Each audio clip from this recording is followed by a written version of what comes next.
professor Ettore,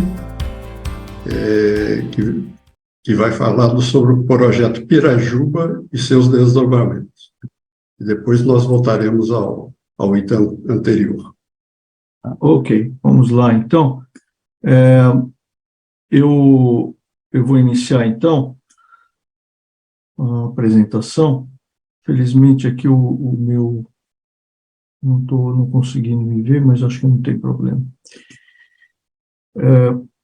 Então, eu agradeço o convite. Meu nome é Ettore Barros, do Departamento de Engenharia Mecatrônica da Escola Politécnica da Universidade de São Paulo. Eu coordeno o Laboratório de Veículos Não Tripulados. E quando eu fui convidado para esse evento, me foi perguntado se o projeto Pirajuba continuava. Isso porque, após a minha última participação no evento Sembra, que foi em 2014, tiveram poucas oportunidades aí para divulgar a evolução desse projeto, que trata do desenvolvimento de um AUV nacional. O projeto foi iniciado, na verdade, através de uma cooperação. Por volta de 2004, eu estava fazendo um pós-doutoramento no Instituto Superior Técnico da Universidade Técnica de Lisboa, e lá eu interagi com pesquisadores dessa universidade e com pesquisadores do Instituto Nacional de Oceanografia de Goa, na Índia. Esse instituto estava desenvolvendo um AUV chamado Maya, vocês veem aí na foto de cima da figura.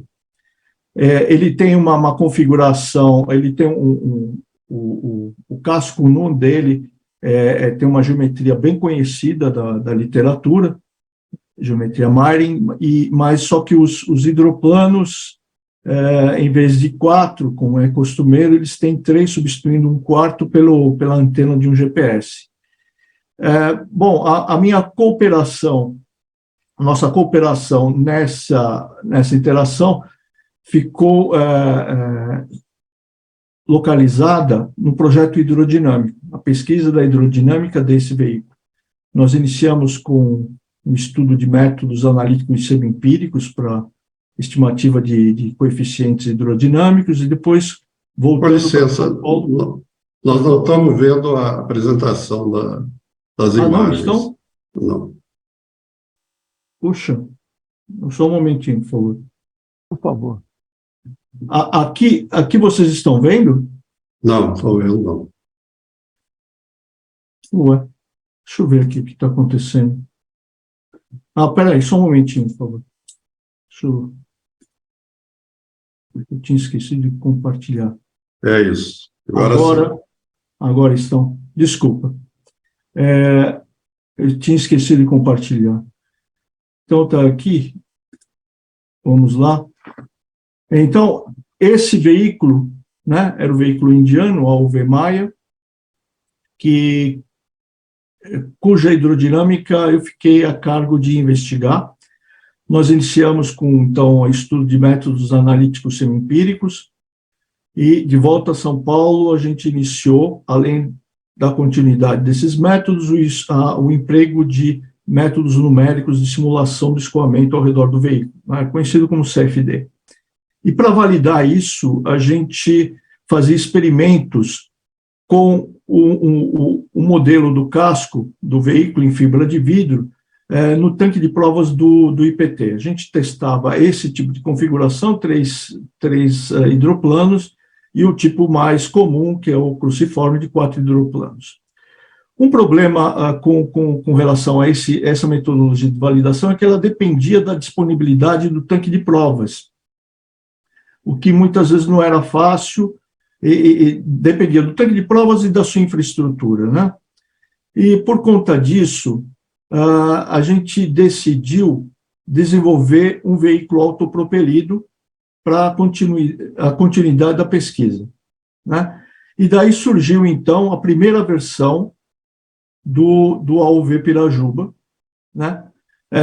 Foi a primeira versão foi em 2008, e ela teve a sua parte eletrônica de controle, arquitetura de controle, inspirada num UAV, né, o VANT, né, Apoena, que era desenvolvido por estudantes da Escola Politécnica, que acabaram montando uma empresa, hoje a maior empresa de drones aéreos do Brasil, a ExMobiles, né. Hoje CEO dessa empresa era meu orientado de mestrado, e ele levou a cabo aí a adaptação dessa aviônica para a eletrônica, o sistema embarcado de controle do AUV Pirajuba. Aqui está uma foto, então, dessa primeira versão testada no tanque de provas do IPT. Um problema com esse tipo de desenvolvimento, com a característica daquele tipo de desenvolvimento inspirado no VANT, é que ele requeria um preparo praticamente profissional do desenvolvedor de software e engenharia de software. Isso demorava muito. Para a gente aproveitar e colocar os alunos rapidamente dentro do desenvolvimento, foi mudado, então, o arcabouço que passou da aviônica para a indústria automobilística. Então, o sistema que foi implementado internamente ao veículo era baseado em módulos eletrônicos distribuídos e se comunicando através do meio CAN conhecido aí e muito empregado na indústria automobilística. Aqui está, então, já fotos de teste em piscina e na Baía de Angra dos Reis, na frente do Colégio Naval, dessa segunda versão. Em 2014, a gente aplicou essa segunda versão já num tipo de pesquisa diferente da hidrodinâmica ou navegação de veículos autônomos, mas numa aplicação diferente, que era a oceanografia.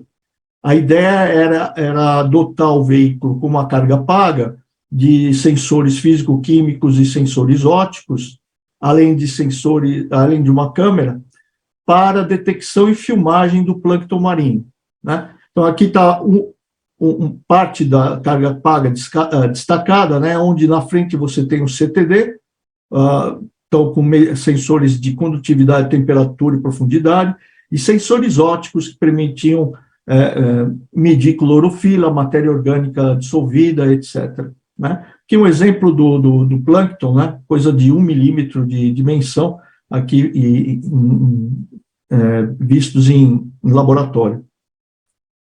Bom, para essa missão, o veículo tinha que desenvolver uma manobra pré-programada no plano horizontal, né, executando uma trajetória que é conhecida como corte de relva. E no plano vertical, ao mesmo tempo, ele fazia uma manobra conhecida como ioiô zigue-zague, tá? Enquanto ele ficava coletando, então, esses dados. Aqui está um exemplo, né? À direita, vocês têm a representação, né, através de sensores embarcados no veículo, do movimento na vertical, né, que foi feito profundidade entre 2 e 12 metros. Tá?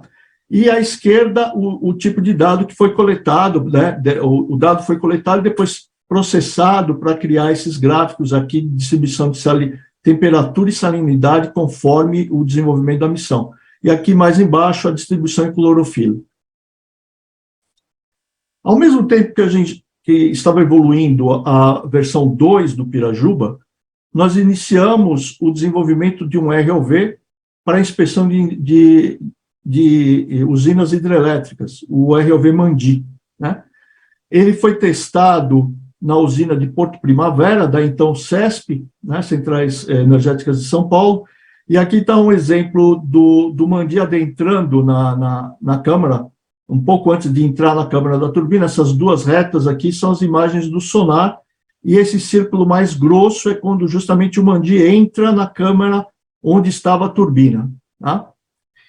A ideia, então, lembrando aí até a palestra do colega da Petrobras, era já nessa época pensar na substituição do mergulhador. Para fazer esse tipo de inspeção, era necessário não só o mergulhador para inspecionar a turbina, quer dizer, a turbina onde que seria inspecionada tinha que parar, mas não somente ela, as turbinas adjacentes também tinham que parar por uma questão de segurança do mergulhador, né? Com o desenvolvimento desse tipo de veículo, que tinha que ser pequeno e, ao mesmo tempo, ter potência suficiente para vencer a correnteza que saía da turbina por jusante, então não era necessário que se desligassem as outras turbinas. Aqui está, então, uma evolução do Mandia, seria a segunda versão dele, onde a gente modificou a eletrônica, já também aproveitando desenvolvimentos do AUV Pirajuba. Ela foi primeiramente testada aqui. Aqui vocês veem 2 raios de laser, apontadores lasers, que foram adaptados para fazer medição qualitativa de tamanho de objetos de interesse. Aqui, essa mesma versão adaptada com o SKID, com o sistema de filmagem do plâncton, né? E aqui, uma versão desenvolvida nesse ano, no mês passado, para ajudar na inspeção de cascos de navios e diques flutuantes. Temos aqui testes que foram realizados com o Mandi, aqui manobrando o AURI, que é um equipamento da Petrobras para fazer limpeza e inspeção de risers, que temos nas fotos de cima, então, o AURI, o Mandi manobrando, fazendo a aproximação do AURI ao riser, né, e depois manobrando. Foi feito no tanque da COP em 2019. E no mês passado nós utilizamos essa outra versão do Mandi para fazer a inspeção no casco de um navio que estava atracado no estaleiro na Baía de Guanabara, né, onde foi feita, então, com o Mandi a inspeção visual desse casco. O outro herdeiro do projeto Pirajuba é o SV Polimaro 3. Acho que vocês tiveram a oportunidade de ver na apresentação anterior da comandante Cláudia, uma primeira versão dele que nós desenvolvemos para o IPQM, num projeto em que participamos juntos com o IPQM e a empresa Safran, que era o Inova Aerodefesa. Depois nós fizemos a nossa versão, né, financiados aí pela FAPESP, em que a gente utiliza o SV para fazer testes do sistema de navegação que vai no AUV Pirajuba. Então, nesse casco central, a gente coloca toda a eletrônica e os sensores de navegação, bem como o DVL, um sensor acústico de velocidade, né? E realiza manobras e compara as trajetórias estimadas pelo sistema de navegação com a trajetória que é medida pelo sistema GPS. Aqui temos 2 antenas de GPS, inclusive a gente pode medir a orientação do veículo através dessas 2 antenas, que são fotos de testes na Raia Olímpica da Universidade de São Paulo. Bem, nesse meio tempo, a eletrônica, obviamente, do AUV foi aperfeiçoada, que a gente tem, ela foi aperfeiçoada, robustecida e compactada, como vocês veem aqui, que é o nosso vaso de eletrônica. Aqui é uma placa colocada na vela do veículo para comunicação, que envolve link de rádio, celular, e GPS. A eletrônica do ROV também foi aperfeiçoada nesse tempo, também robustecida contra ruídos. Você tem muitos componentes eletrônicos compactados num pequeno volume, né? E desenvolvemos novos módulos que foram utilizados no SV e vão ser utilizados nos novos desenvolvimentos de AUV que pretendemos fazer, né? Aqui exemplos: a placa de navegação, placa de gerenciamento de cargas, de baterias, e a placa de armazenamento de dados, né? Assim como essa, uma nova placa de controle foi desenvolvida. Bem, como efeitos secundários mais importantes, né, desses desenvolvimentos relacionados ao Pirajuba, nós tivemos outros subsistemas, né, que foram aproveitados. Por exemplo, a gente tem aqui um sistema de filmagem do plâncton, que agora pode ser lançado de um navio, independentemente de um veículo, né? E tem sido utilizado na pesquisa de larvas, detecção e evolução, e filmagem da evolução de larvas do coral-sol, que é um problema que preocupa a nossa indústria naval e offshore, né? Isso foi desenvolvido também pelo laboratório e está sendo aplicado na pesquisa de um colega aí do Instituto Oceanográfico. Também, como outros subsistemas que evoluíram a partir do projeto Pirajuba, nós temos a marinização de sensores, como essa câmera, e o desenvolvimento de atuadores, como os posicionadores aqui de lemes submersíveis e propulsores. Aqui o propulsor em cima, o propulsor do Pirajuba, o AUV, e propulsores para hobbies, né? Temos aqui embaixo o desenvolvimento próprio, onde já o próprio acionamento está embutido aí no vaso de pressão do propulsor. Outro desenvolvimento que surgiu disso, do projeto dessa interação da área eletrônica com a área submarina, foi o desenvolvimento de um modem óptico. Então, através do modem óptico, ao contrário do modem acústico, o modem óptico consegue transmitir uma banda bem maior de informação. A sua limitação é que ele precisa estar a poucos metros, né, de distância, quer dizer, receptor e transmissor precisam estar próximos um do outro. Mas é um meio bem eficiente, principalmente quando você quer recolher dados que estejam numa grande profundidade, sem ter uma conexão física com a superfície. Tá? Isso daqui, esse protótipo foi desenvolvido também, fruto de um trabalho de mestrado de um dos integrantes do laboratório. Tá? Aqui o teste do modem óptico na nossa câmera hiperbárica, vai até 200 metros de profundidade. Bem, então, respondendo aquilo que me foi colocado durante o convite para participar desse evento, o projeto Pirajuba continua assim. Ele continua não só através da evolução das suas tecnologias, sistema de eletrônica embarcada, sistema de navegação e sistema de comunicação, mas também através do desenvolvimento de outros veículos que surgiram dele, como o ROV e o SV, assim como sistemas auxiliares que podem ser empregadas em aplicações diversas da tecnologia submarina, como propulsores e sensores marinizados, além de um sistema de comunicação óptica. O nosso próximo desenvolvimento foi iniciado há pouco tempo, há poucos meses atrás. É um projeto financiado pelo CNPq que trata do desenvolvimento de um veículo híbrido, que pode funcionar tanto no modo autônomo. Nós estamos perto de esgotar o tempo. Eu já vou terminar, obrigado.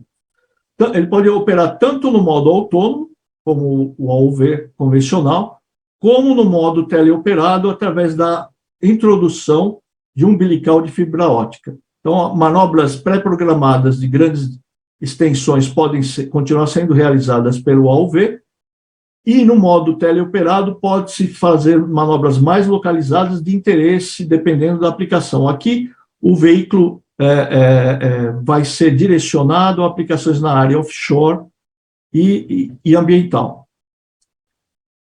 Bom, eu finalizo, então, essa curta apresentação, estou à disposição depois para conversar, e estamos procurando parceiros para interagir nesses projetos, né? Acabamos de começar um projeto, e estamos querendo interagir com outros pesquisadores, alunos de pós-graduação, instituições públicas e empresas nesses desenvolvimentos. Obrigado pela atenção.